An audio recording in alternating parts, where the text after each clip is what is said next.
출애굽기 3장. 모세가 그의 장인 미디안 제사장 이드로의 양떼를 치더니 그떼를 광야 서쪽으로 인도하여 하나님의 산 호렙에 이르매 여호와의 사자가 떨기나무 가운데로부터 나오는 불꽃 안에서 그에게 나타나시니라. 그가 보니 떨기나무에 불이 붙었으나 그 떨기나무가 사라지지 아니하는지라. 이에 모세가 이르되 내가 돌이켜 가서 이 큰 광경을 보리라. 떨기나무가 어찌하여 타지 아니하는구 하니 그때에 여호와께서 그가 보려고 돌이켜 오는 것을 보신지라. 하나님이 떨기나무 가운데서 그를 불러 이르시되 모세야 모세야 하시매 그가 이르되 내가 여기 있나이다. 하나님이 이르시되 이리로 가까이 오지 말라. 내가 선 곳은 거룩한 땅이니 내 발에서 신을 벗으라. 또 이르시되 나는 내 조상의 하나님이니 아브라함의 하나님, 이삭의 하나님, 야곱의 하나님이라. 모세가 하나님 배웠기를 두려워하여 얼굴을 가리매 여호와께서 이르시되 내가 애굽에 있는 내 백성의 고통을 분명히 보고 그들이 그들의 감독자로 말미암아 부르짖음을 듣고 그 근심을 알고 내가 내려가서 그들을 애굽인의 손에서 건져내고 그들을 그 땅에서 인도하여 아름답고 광대한 땅, 젖과 꿀이 흐르는 땅, 곧 가나안 족속, 헷 족속, 아모리 족속, 브리스 족속, 히위 족속, 여부스 족속의 지방에 데려가려 하노라. 이제 가라. 이스라엘 자손의 부르짖음이 내게 달하고 애굽 사람이 그들을 괴롭히는 학대도 내가 보았으니 이제 내가 너를 바로에게 보내어 너에게 내 백성 이스라엘 자손을 애굽에서 인도하여 내게 하리라. 모세가 하나님께 아뢰되 내가 누구이기에 바로에게 가며 이스라엘 자손을 애굽에서 인도하여 내리이까. 하나님이 이르시되 내가 반드시 너와 함께 있으리라. 내가 그 백성을 애굽에서 인도하여 낸 후에 너희가 이 산에서 하나님을 섬기리니 이것이 내가 너를 보낸 증거니라. 모세가 하나님께 아뢰되 내가 이스라엘 자손에게 가서 이르기를 너희의 조상의 하나님이 나를 너희에게 보내셨다 하면 그들이 내게 묻기를 그의 이름이 무엇이냐 하리니 내가 무엇이라 하고 그들에게 말하리이까.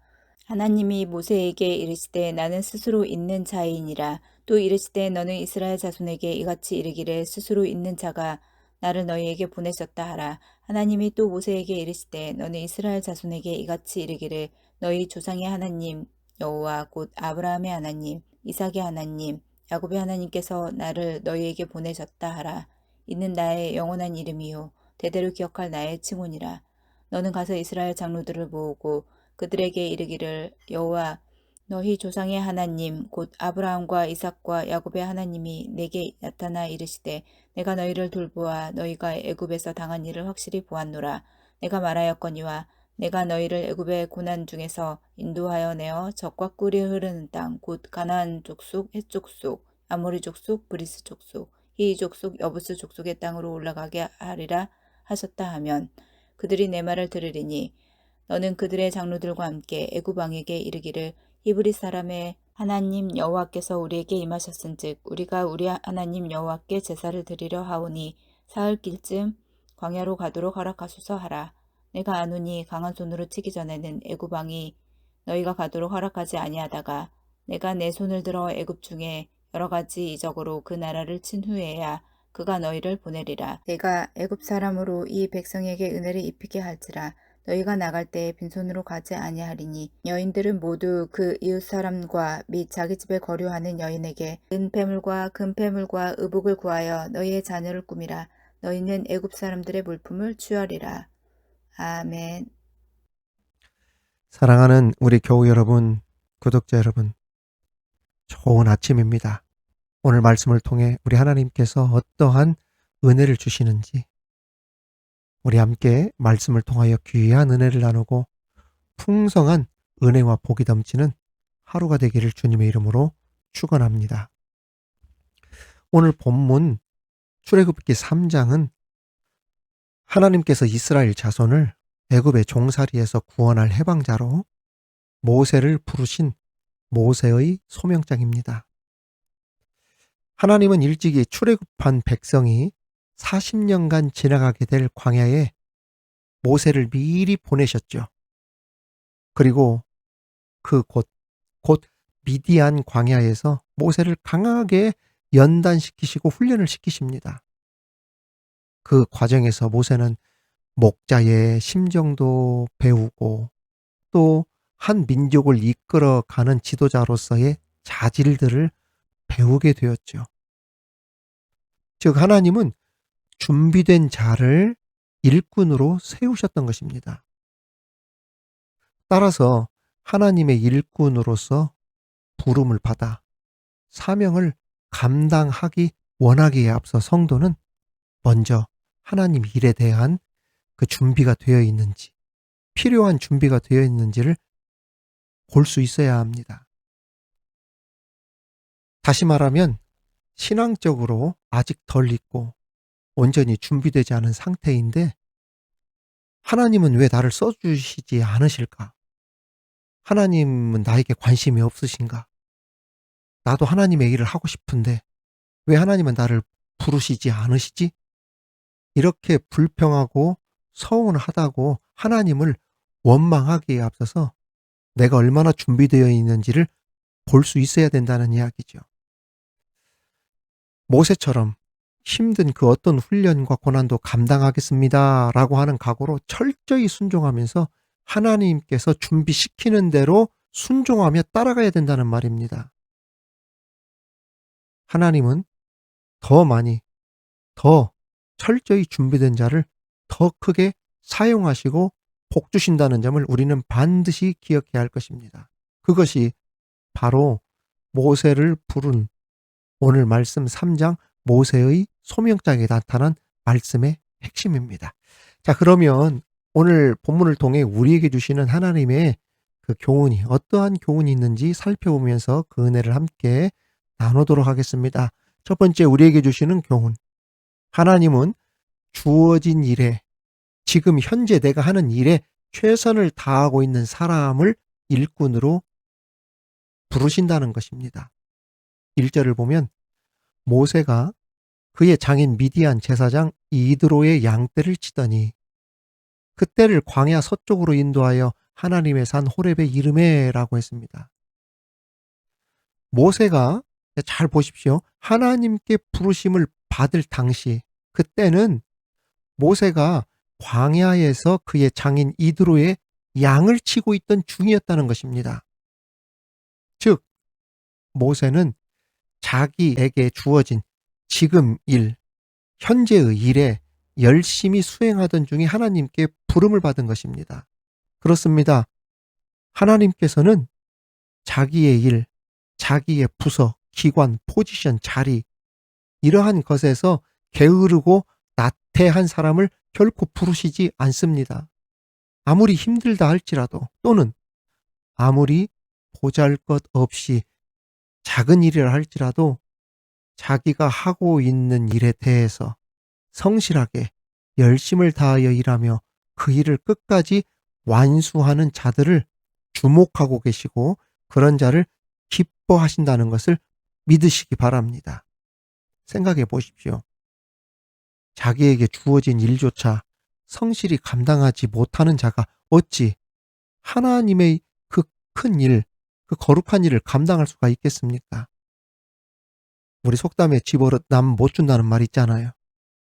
자신의 일조차 제대로 감당하지 못하면서 손가락질 받고 지적을 받는 자가 어떻게 다른 일을 잘 감당할 수가 있습니까? 안에서 새는 바가지, 밖에서도 샌다는 말 있잖아요. 자기의 일에 대해서 최선을 다해서 열심을 가지고 사는 사람들이 하나님의 일을 맡겨도 잘하는 거예요. 저는 목회할 때 거의 한 번도 빠지지 않고 들렀던 곳이 식당 주방이었어요. 참 그 안에 들어가 보면 항상 그 자리에 말없이 봉사하고 있는 사람들이 있습니다. 그리고 이 주방이라도 말입니다. 구석에 가보면 잘 보이지 않는 곳에서 땀을 흘리며 수고하고 있는 숨은 봉사자들이 있어요. 제가 이 볼 때마다 얼마나 감동이 되는지 몰라요. 제가 사임한 상태지만 지금도 이 주방부가 그리운 이유인지 모릅니다. 또한 주방부 외에도 교육부, 안내부, 주차장, 찬양대까지 제가 봉사하는 곳을 자주 들렀는데 그곳에서도 숨은 봉사자들이 참 많이 있죠. 그 사람들을 보면은 그들의 사회생활이나 직장생활이 어떠한지를 충분히 가늠할 수 있습니다. 주어진 자신의 일에 성실히 최선을 다해 감당하는 자가 결국 하나님의 일에도 최선을 다해 감당한다는 이야기입니다. 그러므로 하나님의 일을 감당하려면 먼저 자기에게 주어진 일에 충실할 줄 아는 사람이 되어야 돼요. 사랑하는 교우 여러분, 지금 내게 주어진 일이 그 어떤 일이라도 열심을 다해 최선을 다하는 그러한 일꾼으로 우리 하나님께 주목하신 바가 되어 더 큰 일도 감당할 수 있는 하나님이 정말 기뻐하시는 일꾼들이 다 되시기를 주님의 이름으로 축원합니다. 두 번째 우리에게 주시는 교훈은 하나님이 함께 하시면 비천한 자라도 존귀하게 된다는 겁니다. 2절에 보면 여호와의 사자가 떨기나무 가운데로부터 나오는 불꽃 안에서 그에게 나타나시니라. 그가 보니 떨기나무에 불이 붙었으나 그 떨기나무가 사라지지 아니하는지라. 하나님께서 모세에게 당신을 계시하실 때 떨기나무 불꽃 가운데서 자신을 나타내셨습니다. 여기서 떨기나무는 시내 광야에서 흔히 볼 수 있는 아카시아 나무, 곧 가시나무입니다. 물론 우리나라처럼 키가 큰 아카시아가 아니라 키가 작은 가시덤불 같은 작고 볼품없는 아카시아 종류의 나무이죠.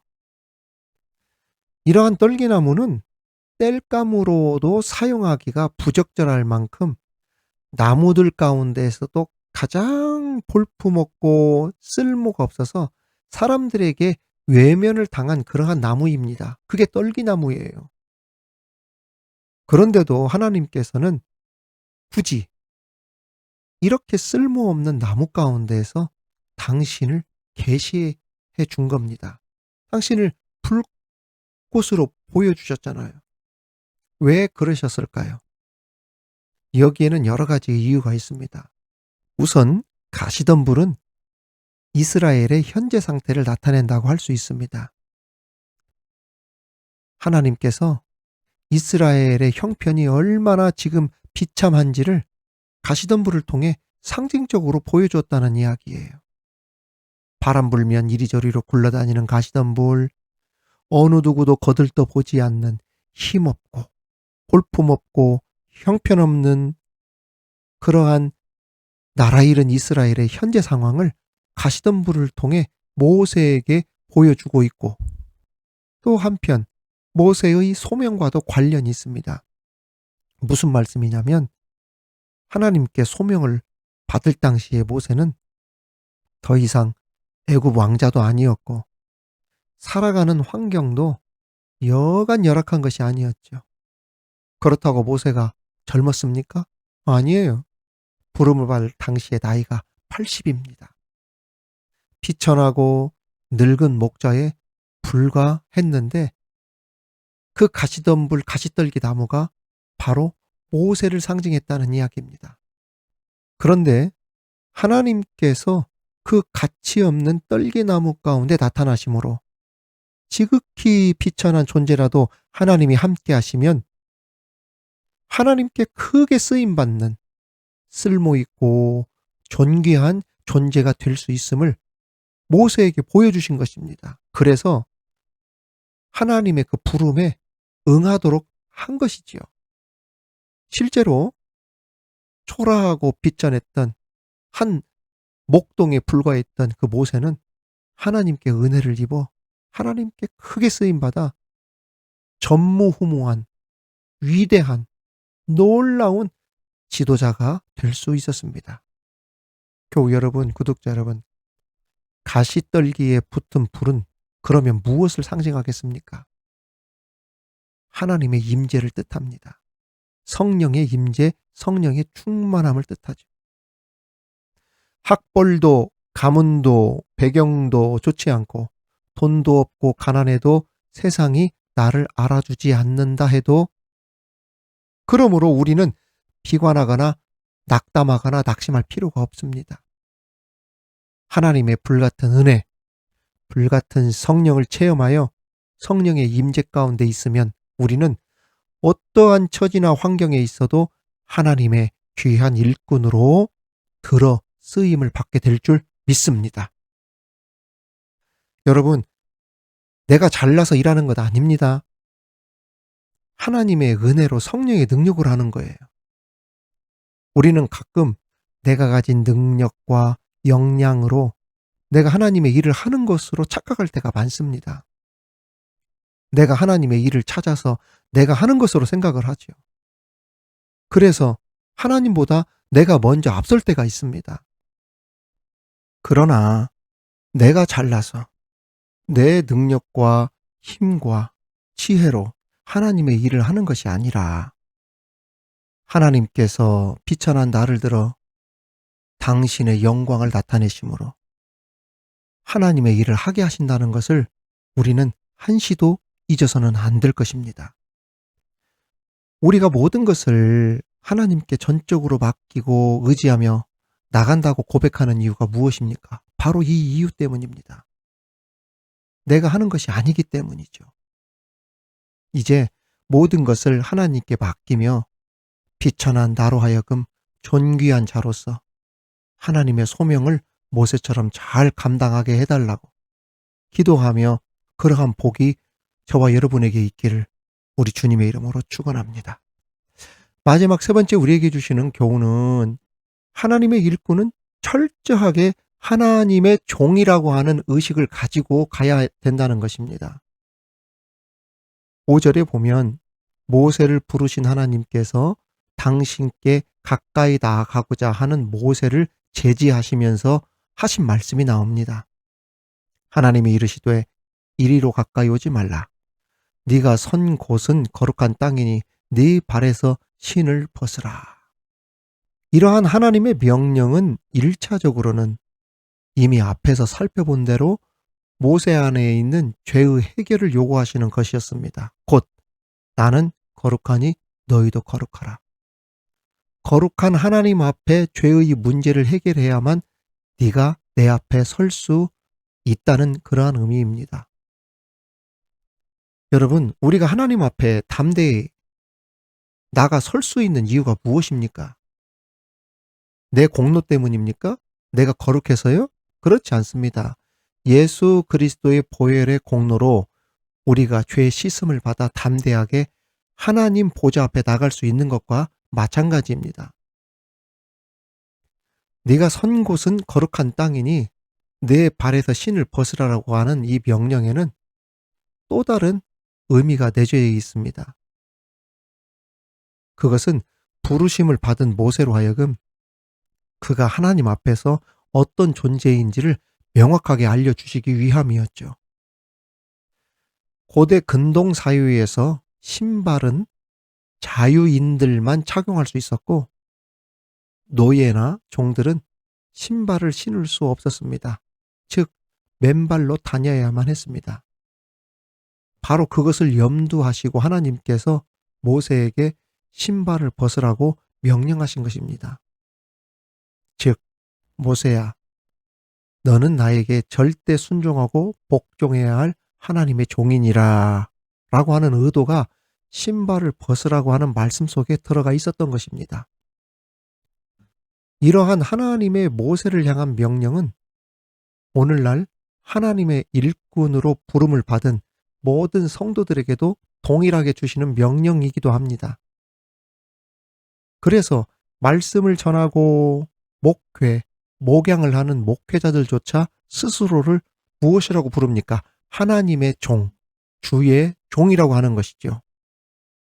따라서 하나님의 일꾼으로 부름받은 모든 직분자 평신도에 이르기까지 철저하게 무슨 의식을 가지고 있어야 된다? 하나님의 종이라고 하는 의식을 가지고 하나님의 뜻에 그리고 교회 안에 있는 질서, 영적 질서에 절대 순복해야 하는 것입니다.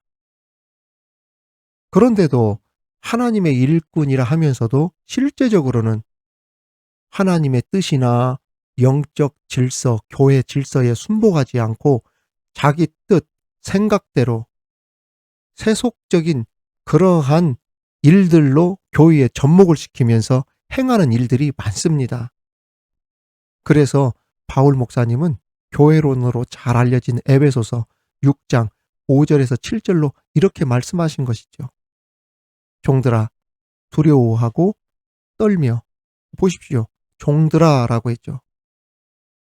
종들아 두려워하고 떨며 성실한 마음으로 육체의 상전에게 순종하기를 그리스도께 하듯 하라. 눈가림만 하여 사람을 기쁘게 하는 자처럼 하지 말고 그리스도의 종들처럼 마음으로 하나님의 뜻을 행하고 기쁜 마음으로 섬기기를 주께 하듯 하고 사람들에게 하듯 하지 말라. 그러므로 하나님의 일꾼으로 부르심을 받은 자들은 여러분 한번 따라합시다. 나는 종입니다. 항상 하나님의 종의 의식을 가지고 생활을 해야 합니다. 하나님은 내가 영원히 섬길 주인이시고 우리 형제 자매들도 내가 섬겨야 할 사람들이다. 이러한 믿음의 고백으로 눈가림만 하여 사람을 기쁘게 하는 자처럼 하지 말고 말씀을 받을 때 하나님의 말씀과 뜻으로 여기고 그 말씀 따라 위로는 하나님을 잘 섬기고 옆으로는 형제 자매 정말 잘 섬기는 믿음의 성도로 정말 하나님이 기뻐하시는 귀한 일꾼들, 사명자들이 다 되시기를 우리 주님의 이름으로 축원합니다. 하나님 아버지, 오늘 주신 말씀을 가슴에 새겨봅니다.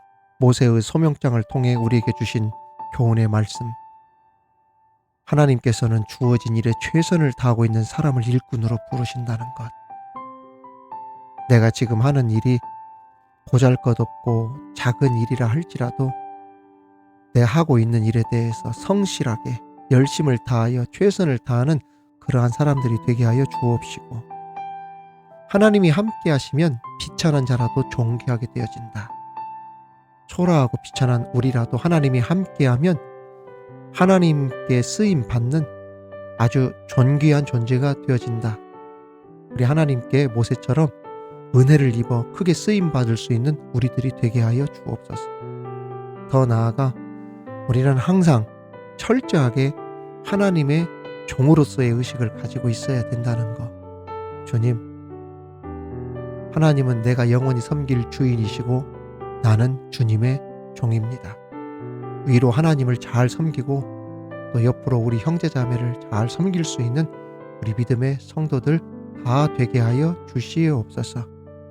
오늘 하루도 우리 주님 함께 해주실 줄 믿고 예수님 이름으로 기도하옵나이다. 아멘.